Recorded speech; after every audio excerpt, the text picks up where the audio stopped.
오늘 마태복음 14장 1절로 12절 말씀을 중심으로 해서 세례 요한의 죽음이라고 하는 제목으로 같이 말씀을 나누기를 원합니다.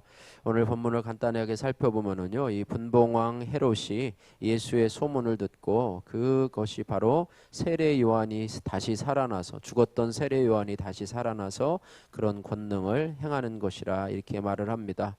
전에 자신의 생일 연회에서 이 헤롯은요, 자기 아내 헤로디아와 그의 딸의 꾀에 넘어가서 세례 요한의 목을 베어 죽인 일이 있었습니다.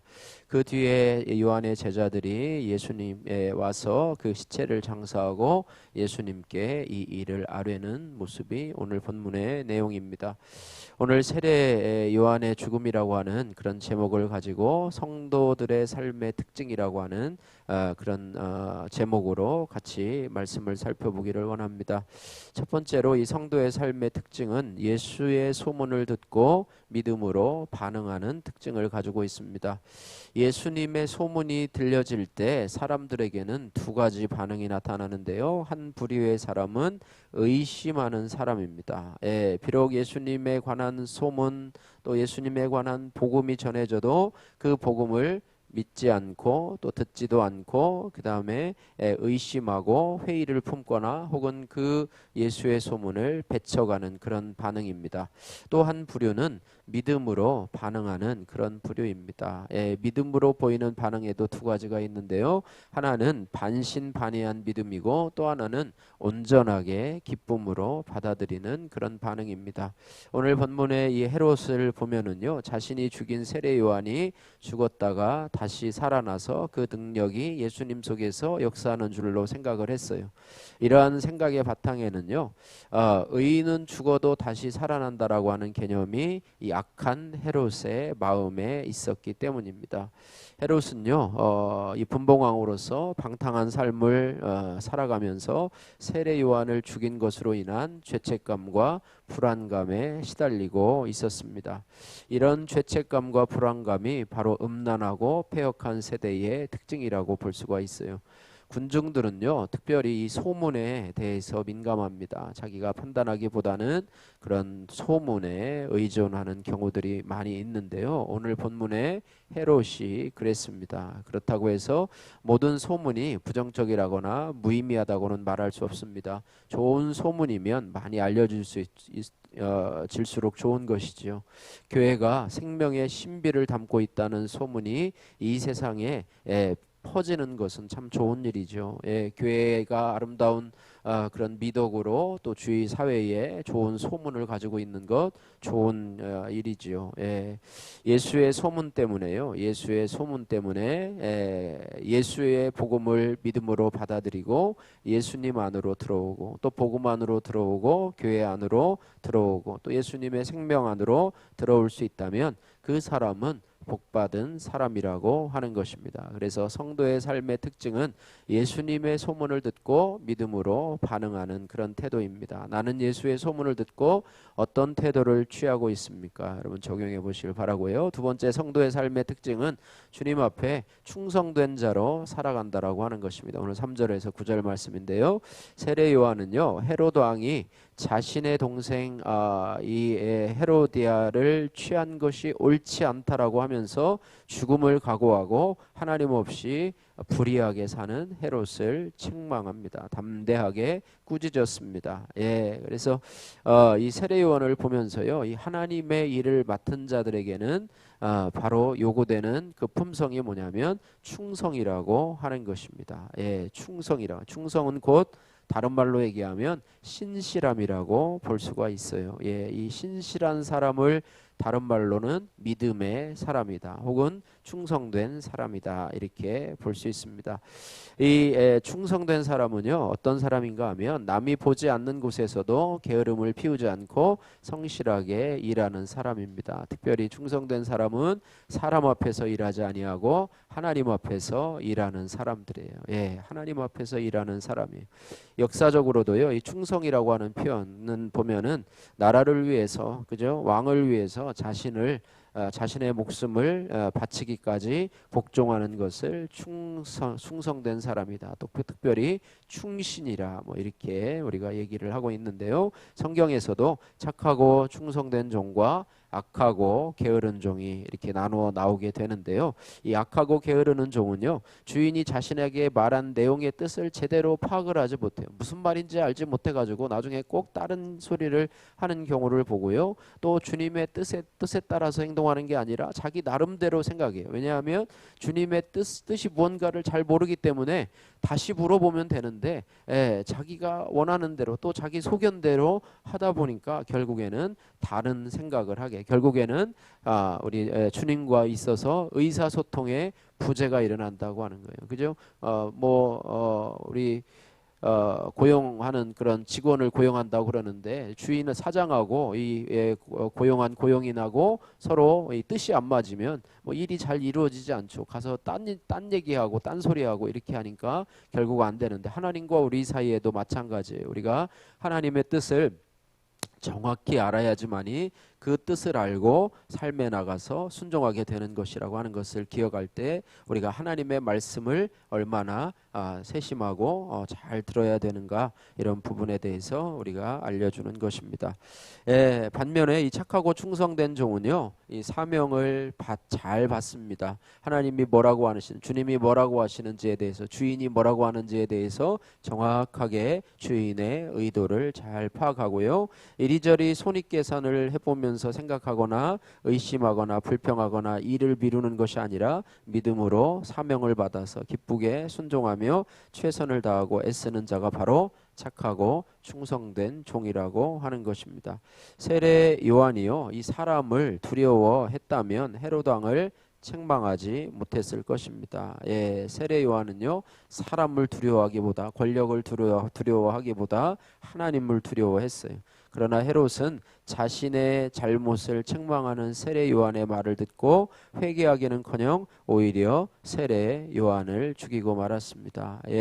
세례 요한의 책망을 듣고 하나님의 그런 음성을 들어야 되는데, 하나님의 음성이 뭐냐면 회개하고 돌이키라라고 하는 하나님의 음성인데, 그거를 듣기보다는 오히려 세례 요한을 자기의 소견대로 죽이는 자의 자리까지 나갔다라고 하는 것입니다. 그래서 하나님의 충성된 사람은요, 먼저 일하기 전에 하나님의 말씀을 잘 듣고, 우리의 주인 되신 하나님의 말씀을 잘 듣고, 또 자신의 죄와 허물이 드러날 때 먼저 내 죄를 회개하고, 그 다음에 삶으로 본을 보일 뿐만 아니라 세례 요한처럼 불의를 보고 타협하지 않는, 진리와 타협하지 않는 그런 사람으로 이 땅을 살아가는 사람인 것이죠. 적용의 말씀입니다. 나는 세례 요한처럼 주님 앞에 말씀을 잘 듣고 충성하는 자입니까? 아니면 헤롯처럼 하나님의 말씀을 듣지 않고 남을 죽이는 자입니까? 여러분 돌아보시길 바라고요. 세 번째로, 성도의 삶의 특징은 죽음의 순간까지도 주님께 맡기는 자라고 하는 것입니다.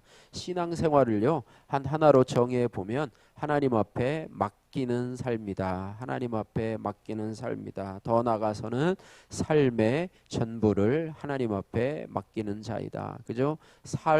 우리의 살아가는 삶 그 너머까지라도 하나님 앞에 맡기는 삶이 바로 우리 예수 믿는 사람의 삶이다. 이렇게 표현할 수가 있습니다. 하나님께 맡기는 사람은요, 하나님 중심으로 살아갑니다. 하나님께 맡기는 사람은요, 하나님을 우선순위로 해서 살아가는 삶을 의미합니다. 또한 하나님께 맡긴다라고 하는 것은 우리가 하나님을 만왕의 왕으로 모시고 하나님의 신실한 종으로 살아가는 것입니다. 본문의 헤롯은요, 세례 요한의 목을 베어서 소반에 얹어달라고 한 헤로디아의 어린 딸의 요구에 대해서 자신의 권세를 유지하려고 그 소녀의 요구대로 해 주었습니다. 반면에 세례 요한은 비참한 최후를 맞이했지만 예수님께 아뢰어졌기 때문에 그의 죽음은 아름답고 숭고한 죽음이 되었다고 하는 것입니다. 이처럼 성도는요, 죽음의 순간까지도 나의 생명을 주님 앞에 맡겨야 됩니다.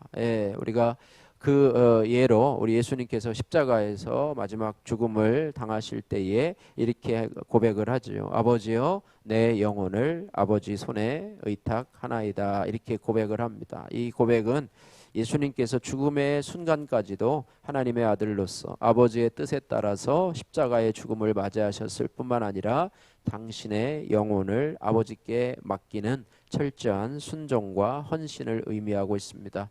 죽음은요, 누구에게나 예외 없이 찾아옵니다. 아무도 그 죽음을 피해갈 수가 없습니다. 히브리서 9장 27절 말씀에 한 번 죽는 것은 사람에게 정하신 것이요 라고 그랬습니다.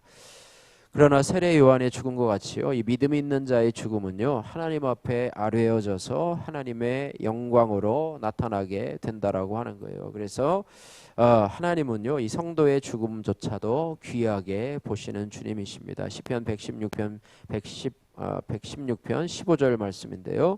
그래서 우리 성도의 특징은 뭐냐면 우리 죽음의 순간까지도 하나님 앞에 맡기는 것, 이것이 바로 성도의 삶의 특징이라고 말씀하고 있습니다.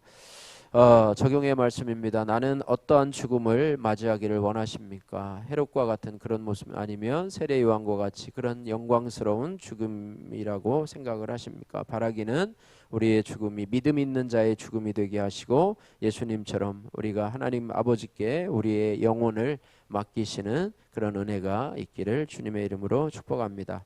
양호실까지 전력 질주라고 하는 제목의 큐티인 간증입니다. 미혼 부의 간증인데요. 형제님의 저는 중학교 1학년인 딸 아이를 키우는 미혼부입니다. 딸은 갓난아기 때부터 부모의 품이 아닌 여러 친척집을 전전하며 자랐습니다. 미혼부인 제가, 미혼모가 아니라 미혼부, 아버지가 이제 딸을 기르나 봐요.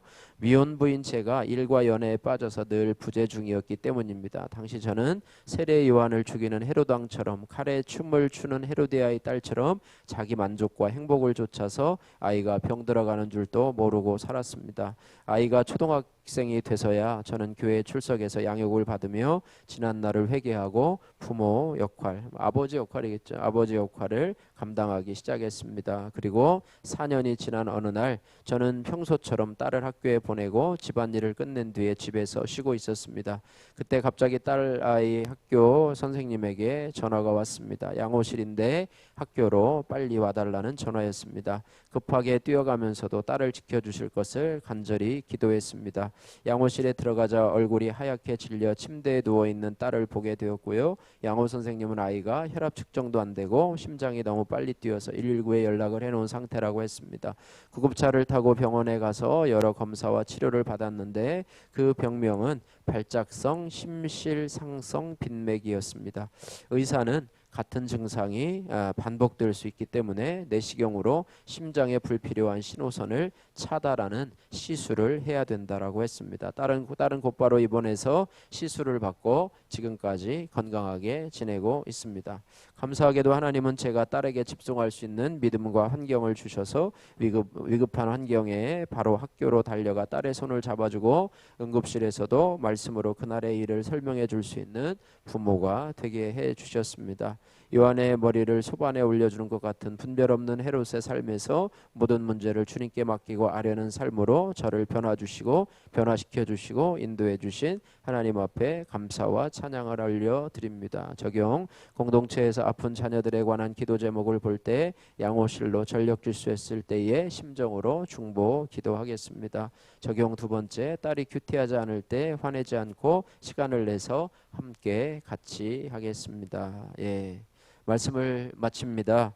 오늘 세례 요한의 죽음이라는 제목으로 성도의 삶의 특징을 살펴보았는데요. 오늘 기도하실 때 예수의 소문을 듣고 의심하는 마음이 아니라 믿음의 반응을 보이게 하여 주옵소서. 특별히 우리가 말씀을 들을 때에 우리가 의심하지 않게 하시고 믿음으로 받아들이게 하여 주옵소서. 이렇게 기도하시고요. 헤롯처럼 남을 죽이는 자가 아니라 세례 요한처럼 주님 앞에 충성된 자가 되게 해달라고 여러분 기도하시고 삶의 모든 순간을 주님 앞에 맡기는 성도가 해달라고 기도하셔서 우리의 삶에 지금 여러 가지 문제들이 있지 않습니까? 그런 문제들을 하나님 앞에 맡기고 또 건강의 문제면 건강의 문제 문제, 또 자녀의 문제면 자녀의 문제, 물질의 문제면 물질의 문제, 우리의 모든 문제를 하나님 앞에 맡기는 그런 성도가 되게 해달라고 이 시간에 기도하는 저와 여러분들 되기를 주님의 이름으로 축복합니다. 기도하겠습니다. 사랑의 하나님 아버지 감사합니다. 예수의 소문을 듣고 의심과 두려움으로 살아가지 않게 하시고 세례 요한처럼 사명자의 길을 담대히 갈 수 있도록 두려움의 문제에서 저를 건져주시고 충성된 자의 모습으로 죽음을 잘 준비하고 늘 우리의 모든 삶을 주님 앞에 맡기며 갈 수 있는 저희들의 삶이 될 수 있도록 은혜 베풀어 주옵소서. 예수님 거룩하신 이름으로 기도드립니다. 아멘.